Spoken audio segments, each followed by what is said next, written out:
by young Turks and young people that engage so much so in regards to young matters and young Kenyans, and speaking to them and articulating these issues that are of great importance. At the heart of it all, we have a new government. It is important that we have these conversations because it is the youth that alongside the media, alongside the opposition, are going to keep the government in check. Nerima, good to have you. Thank you for having me. Good Karibu morning. Sana. Good morning. It's been a minute. How have you been? I know you literally have forgotten because I know you meet a lot of people. You might not even remember that I've hosted you here, but it was online. Yes, the last time it was online. Yeah, how's everything? It's good. We're happy to see you after a long time. I know. I'm still resting. I don't know how people are jumping from every time you call her, she says, I am resting, I'm still catching up, and I'm wondering, does having a baby take really? Not just that. I feel like the election, first of all, campaigning, and then it's like we're still in campaign mode. That's true. Now that's the most unfortunate thing, and I think that's exactly where we're going to start. Yeah, are we going back to the Kanu times where it was Rais Mtukufu? I don't know whether you were born then, right? Mtukufu Rais so and so and so, and not to castigate the president and his deputy, but generally the mood. Even when I am hosting people, you almost feel like you're still in that moment of Kenya Kwanza, Azimio, as opposed to Kenya together. Exactly, and also something that I noticed after a very long time, when we just had a public holiday, I never really used to see the flags. You just see them around City Hall, but now you're seeing them around State House. You're seeing, so I was like, wow, this is very Moi days, because you'd see flags everywhere. Yes. And you knew it was a holiday, even though these holiday guys were working. So you definitely hear it even in the politicians' lingo. When every time they talk, it's blaming one another. Look what they did. Now it's because of them, or they can't even perform. And so we need to just focus on implementation. So hopefully now that, cabinets have been named and Sakaja has now named his people, maybe we'll start working. Is it? I hope so. As if you were watching my show yesterday, and I hope that you are watching, because I was asking the legislators that I had on board. I had a senator, I had a member of parliament, and also a lady who was a former speaker of Machakos County, just asking them,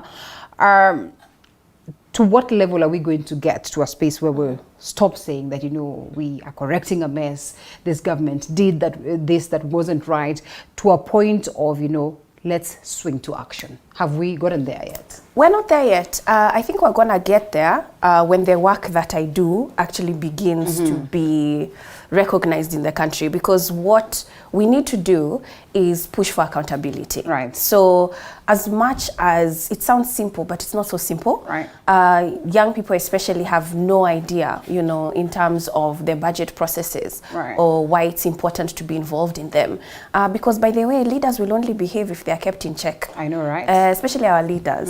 Because even when you look at our country as a culture, when we're doing KCP, we are guarded. With people paka wako na mabunduki. So if we are being guarded with guns to do an examination, so imagine when you're handling millions and billions of resources and there's no military around you to guard you. Oh, so you're human after all. Yeah. So you know it. If put in the same position, I don't know, unless you have so much integrity, we'll go against that. And perhaps to ask you, just what is this that you do? Because then, like you rightfully put it, it becomes hard for one to say that you're going to put these people to accountability without proper knowledge of what you put them to accountability on. So what we do is build the Office of the Citizen. It's a program that we have currently in Kericho, but we just... Now this is under Siasa Place? Under Siasa Place. Okay. So Siasa Place is an NGO. We focus on youth between the age of 15 to 35. Okay. And we mainly educate them on accountability, social accountability. So understanding the Constitution, your responsibilities, your rights, and then understanding the public participation process, when the county budgets are done, how you can be involved in that process, how to find out from the county in terms of information, the different articles in the Constitution that allow you to do that. Basically, we teach youth or educate them how to organize rather than agonize. Right. So the work, we've seen a lot of impact, especially from the simplest of things, from there's no drugs in a clinic to the abolition blocks in a primary school, to people complaining or upset about the quality of water that they're receiving, to changing that and to working with the county government. Right. So I like to say that we partner with government to make sure that everyone has access to the services that they're supposed to, because we pay for those taxes. And we also utilize social media platforms to do that, and just avenues that are different. So we talk about heavy issues in methods that are not heavy. So it's not like you're in school. You want to be politically woke. When you say we, you refer to the youth, and just how well is this being received? Is it appearing to be fruitful? Like you say, you partner with the government, and with these cases of corruption, integral issues, going against Chapter 6 of the Constitution, we have the very same individuals that we speak of right at the heart of government. What gives you the confidence that these people would be willing to let this information out for purposes of public to understand?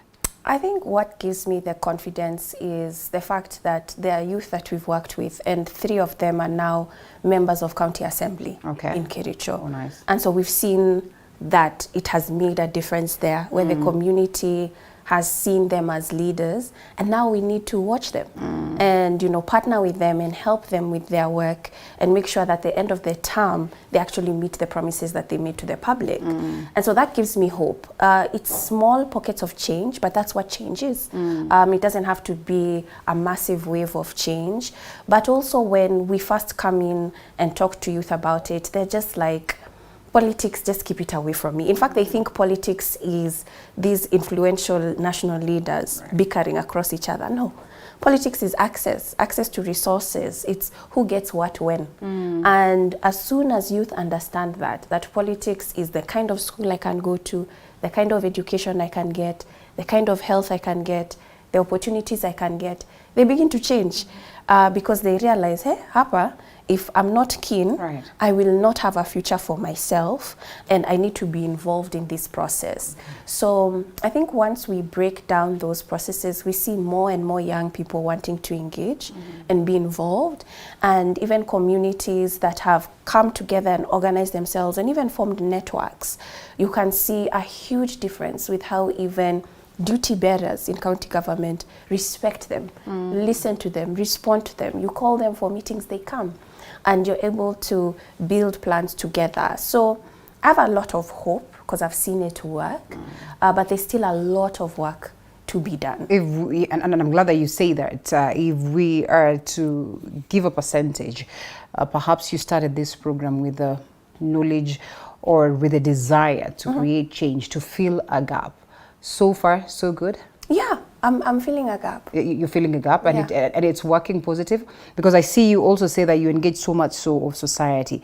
I'd want to assume that the community, the society is not youth. It goes beyond that. It's the women, it's the children down there. And I love the fact that today we inculcate values of governance and constitutionalism at that tender age. You find that we have the school governments, which in most cases we never had perhaps during our times. So how just so is the society, is the community embracing this? In the beginning, the community, first of all, being young people, or even myself, leading an organization, there's this perception that I don't quite know what I'm doing. And so because of the ageism in our culture, people don't take you seriously. But then after they begin to recognize the impact, they receive you much better, and you earn that respect. But I think what's challenging is that as the economy begins or continues to get worse, it's a lot harder to engage people. And I say this because it's hard to come and start teaching people about the Constitution when people are hungry. Guys want to hustle. And at the end of the day, they want to know, at the end of this meeting, am I going to have the resources to go home and feed my family because my children haven't eaten for 2 days? So the issues are real, and we're seeing them become more and more real at the office. Sometimes we receive, even this week, we received such a sad message that some of my colleagues, ended up crying. So we feel the public, and they basically pour their hearts out to us. So it's becoming harder to do this work. So accountability is going to become a challenge for our country. You can see they're finding new ways to gain taxes. Right. They're finding new ways to tax people. And it's going to impact how much money you can take home. And your food is going to be even more expensive. So as much as government is taxing, and they have the right to, we have the right to ask, what are you doing with those taxes? Because they're supposed to be providing services for us. And so when you tax me too much, and then I can't see what you're doing with that tax, you're making the public very agitated, angry, and hungry. So I would say that has been the challenge that I'm seeing growing, where even when we have women in the meetings, less and less women now show up because they have to hustle. There are children who are not in school because their parents can't even afford it, or there are people who are taking their children to school because there's free lunch. So when you begin to see that people don't have their basic needs, which is food, clothing, and shelter, it becomes even more difficult to educate them on how to be involved when their main concern is how to work to be able to get my basic needs. Before the election, you had this, whispers of, a revolution is rife. A revolution is rife. Then others argued, no, Kenya is past that stage of, going out there for a revolution. Here we're speaking of change of governance. Does this bring any essence of hope? Or again, years down, if things are not done well, we are going to hear these whispers again that a revolution is rife? I think the fact that we had a transition is powerful in the content of the region, Africa itself, because we have seen up to 5 countries have military coups in this 1 year. And even the transition of power is something that's not easy. And to be able to still have stability, as much as people will still tell you that there's still a number of people who are healing. But I believe that Kenyans are rebelling. It's not a revolution in the aspect that we think, but there's a rebellion. When we just look at the celebrations that happened at Uhuru Gardens, the fact that it was that empty is a message. Kenyans are sending a message in their own way. And I think 5 years from now, there'll be a different message, and that message might be not to participate at all. And the reason why it should be a concern to our president is because it would mean that even if he goes for another term and he wins that term, he will win by a minority vote. It will mean that the majority population didn't even take the time to go out and vote to you. Like we did not have the 8 million coming out there to vote. Exactly. And it raised a lot of worry. Yes. To be politically woke, to understand the constitution, to understand the electoral process, like you say, that is what Siasa Place is largely doing, to have these engagements, very, very important. Because if at all there are going to be that passing of the message without proper understanding of what exactly is being passed, then perhaps we might not find any form of success or any form of change coming our way. While you say that you move in different parts, of the country, speaking to the people, just how different, just how in-depth and deep is this? I mean, does it involve sitting down someone and telling them, can we read this constitution and see what it is? Does it involve getting them to understand the Electoral Act? Does it involve engaging the Independent Electoral and Boundaries Commission to have them, penetrate the different parts of the country, to conduct civic education? Just what exactly? How intense has it gone? It's intense because each county is completely different from the next, and which is what I also say about youth. We are not the same at all. Even the stratification, the access to wealth and education, not the same. The only thing that's similar is all young people are looking for opportunities. They might be different ranges, but we're all looking for opportunities.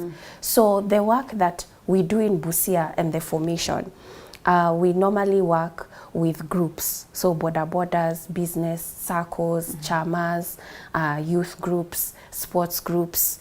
We normally work with groups because we found that working with individuals, it's a lot harder to have people come together and have an accountable process that can be passed on.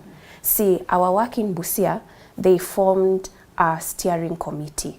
So there are 7 constituencies, they had elections, they had to now vote in 2 people, male and female.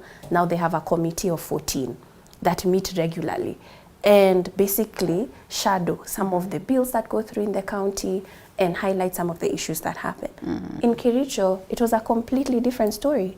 Over there we came, a lot of people are involved in businesses, so there were a lot of business groups, youth who have formed them, and also because of tea farming and agriculture, a lot of them are more concerned about growing their business. So very focused toward that.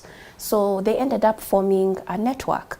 So networks like the Kericho Youth Network was formed, and it's a large network now that is even involved in making decisions within the county, to where now even if they're about to pass a bill, they request for this committee or this network to go through the bill and give insight to it. So that's the kind of partnership that we've seen.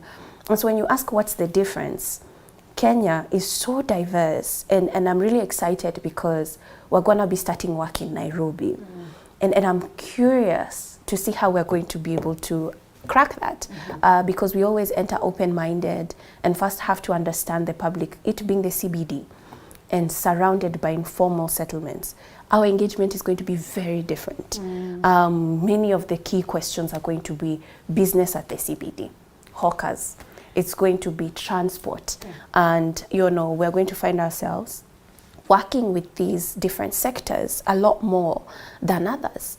And so for me, it's to say that as much as we go in deep, it's to understand the people that we're working with. Because what's key to us is ownership. We're not an NGO that comes in and says, this is how you need to go. This is how you need to move. They're the ones who tell us, okay, this is the direction we want to go. What's the technical support that we need to go this way? And that's what we do, to the point where we've even mentored and trained fellows, university students, to help with the technical work.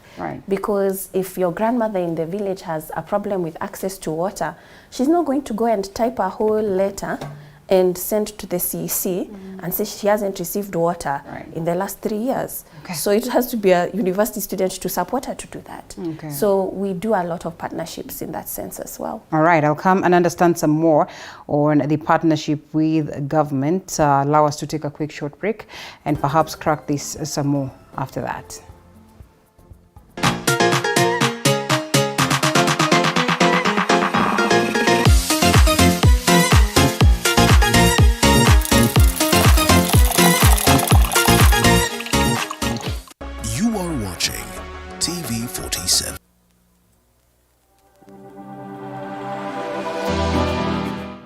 Well, do you know what's happening around you?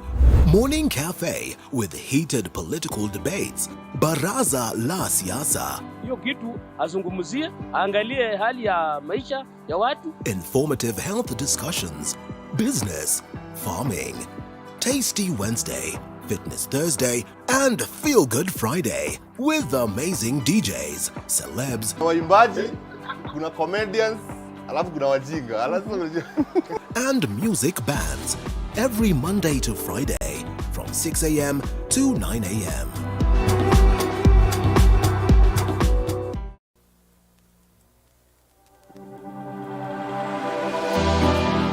How well do you know what's happening around you? Morning Cafe with heated political debates. Baraza la siasa. Hiyo kitu azungumzie, angalie hali ya maisha ya watu. Informative health discussions. Business, farming. Tasty Wednesday, Fitness Thursday, and Feel Good Friday with amazing DJs, celebs, waimbaji, kuna comedians, alafu kuna wajinga, and music bands every Monday to Friday from 6 a.m. to 9 a.m.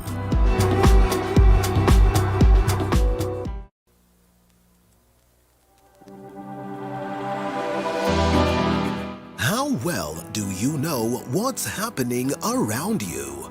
Morning Cafe with heated political debates. Baraza la siasa. Hiyo kitu azungumzie, angalie hali ya maisha ya watu. Informative health discussions. Business, farming. Ili kutuliza maumivu ya misuli, Kaluma Pain Balm. Shh. Maumivu yakizidi, pata ushauri wa daktari. Watching TV47, the home of untold stories.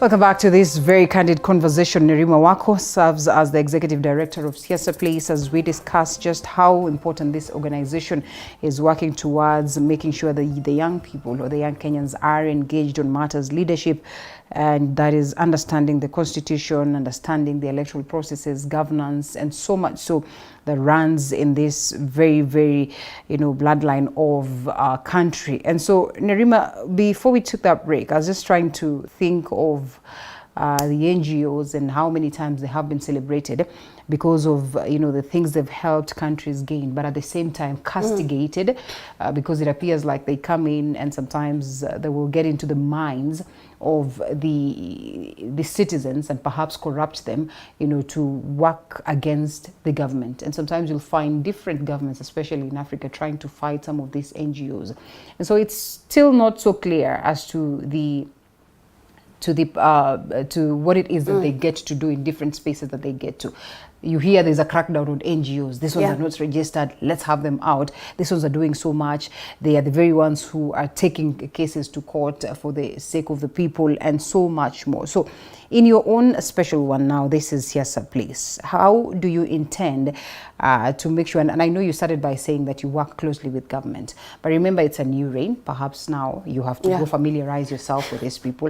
And so as you familiarize yourself with the masses, very important that you understand, say Nairobi, and we now have CECs that were brought on board just the other day, a totally different ground. While it could be interesting, just how do you intend to make sure that then the government as well is incorporated in this process so that they also do not try to choke you out? Yeah, that's a good question, because at the moment, very busy with my team in terms of writing letters of introduction, introducing the organization myself, and then hopefully having, meetings just to share the plans that we have. And we would really love to collaborate and work together. So we always start off with offering a hand in terms of collaboration. So hoping that, they also see the importance of the collaboration and we partner. And hopefully it works. Most times it has, not every time. There are some counties where it has not worked at all, because again, leadership also has a lot to do with the individual and their characteristics and whether they are intentionally passionate about the docket that they serve and the community that they serve. But there's a challenge that I also see. As much as we're seeing participation decreasing, it's decreasing globally, but also a concern is the fact that even the civil society space is also a little bit quiet. There are things that are happening right now that if we were to go back into the 90s, it would not be the same, the way we are reacting to a lot of cases being dropped, to mysterious murders and things like that. There are things that are happening in our country where civil society is not as loud as it used to be. So there's a shift. And a lot of these crackdowns, some of them, yes, there are some NGOs that were not doing the work that they needed to be doing. But some of them are. And government did take advantage of the rule of law to sort of quiet them. And there are people who have fled this country for their own safety. And some have been kept away due to the leadership of the time. So what I do see is that there's a shift. We always focus on a shift happening politically, but there's a shift happening everywhere. There's a shift happening in the technology space, the fact that a lot of our businesses are now moving to digitization. There's a shift happening in the civil society sector, the fact that a lot of activists that we look up to are now entering retirement age, and there are now emerging voices that are coming out. There's a shift happening in our education. We're saying that our education doesn't work anymore. We need to have young people who have the skill to be able to create opportunity and not to cram material. So shifts are happening everywhere. And if we do not have individuals in power who understand that and recognize that the population is extremely young, the reason why I'm biased toward young people is that youth can be an opportunity but also a challenge. If we are not careful, we will not have a country to speak of in the next 2 years if the majority of the population don't have access to opportunities. So the way we're feeling now, I get so many messages about a funeral, someone is sick, or helping someone go to school, and I'm sure you do too. Yeah. Imagine a year from now, that number will almost triple. What are you going to do? You're not going to be able to help everybody. We're not. So we have to start asking the major questions. Why am I trying to pay someone's hospital bill and we have NHIF? Right. Why don't we all have access to it? Why don't we have healthcare? And these are the questions that we are pushing young people to begin to answer now, before things become too challenging, and then we feel so disappointed in ourselves and discouraged because we can't help every single person in our family. Because a time is going to come where you're going to have to start saying no, because you will not have food on your table if you give everyone everything. Couldn't agree more. You know, we've been deliberate and very intentional in getting the youth to these spaces of politics and the women to these spaces of politics. Just what would you say about the situation right now? We already have the governor of Meru, you know, not having it very easy and all that. I don't know whether we have proper representation of those ones that you would want to call the youth, you know, as much as we would have expected. I mean, we perhaps need to do more. But even these ones that are getting into these spaces, are they serving us right to convince the masses that getting more youth, that getting more women is a plus? I think that they are. If we look at Sakaja, he's a classic example of somebody who entered politics at a young age, starting at the formation of a party to a nominated, and then now to a governor of a CBD of the capital. So they are young people who have used that platform and catapulted. Even when we looked at the examples of Naisula Laisuda entering nominated, now second elected member of parliament, second time. So those stories are many, including Millie Mabona. So when we normally focus on young people, we tend to look at the negative of young people, because there are young people who have done bad in our government and in our parliament, and that's what happens as well with women. So we're focusing on the Meru governor and how she's struggling even to control her MCAs and all that. And unfortunately, if she does not do well, it will close the doors for many other women. So there's a very high standard for women and young people. So to me, I think that there are young people who have made a difference, and women as well. Martha Wangari brought a bill into parliament that allowed women to even breastfeed in parliament. But we don't know that. There are bills that allow us women to have sanitary towels at a cheaper cost compared to other countries, or even free. And even when we look at individuals like Member of Parliament David Ocheng, who entered young as well, and now second time as a Member of Parliament, he's also done well for his community.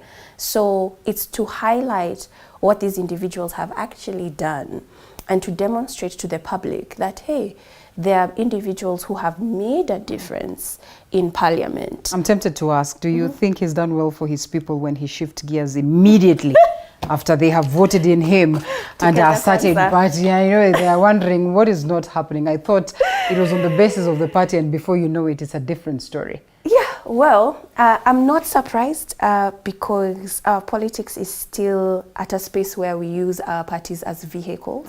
So he is looking at it strategically in terms of how can I be able to get the most for my community.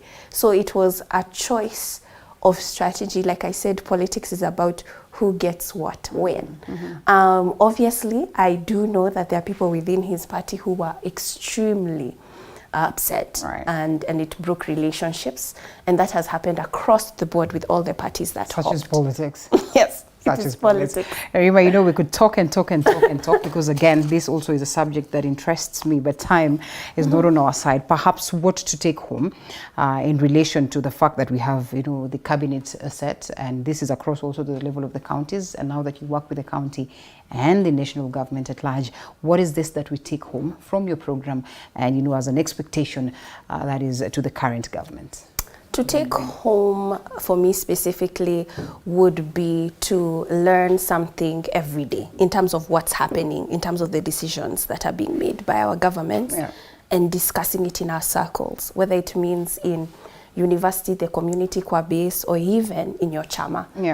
Because from that discussion now leads to interest. And then you will want to engage, hopefully.